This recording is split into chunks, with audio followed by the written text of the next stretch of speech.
Alright, these are the 3 gripper arms that I've done.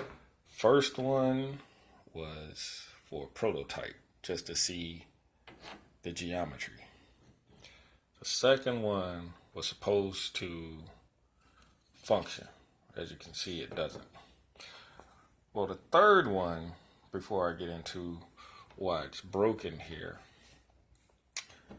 found out that here in my geometry, if I split it, let's split it right here.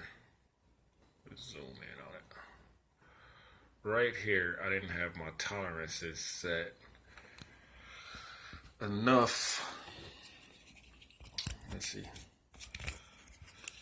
See, the thing works. Okay, I only got one hand. It works.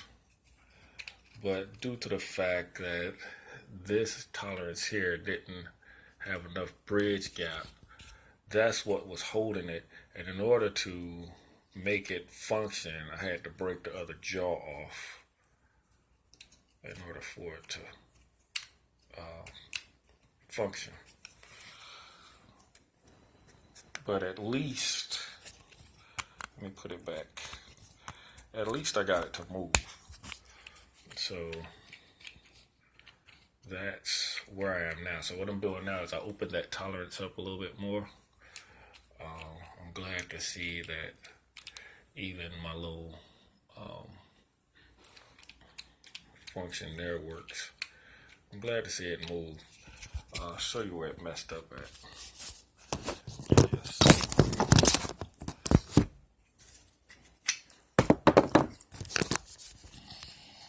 Right here, there was no gap, so that's what was holding it from functioning.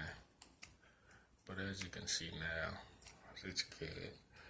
So after I get that printed out, took 17 hours, I'll be back with a fully functional 3D printed gripper arm.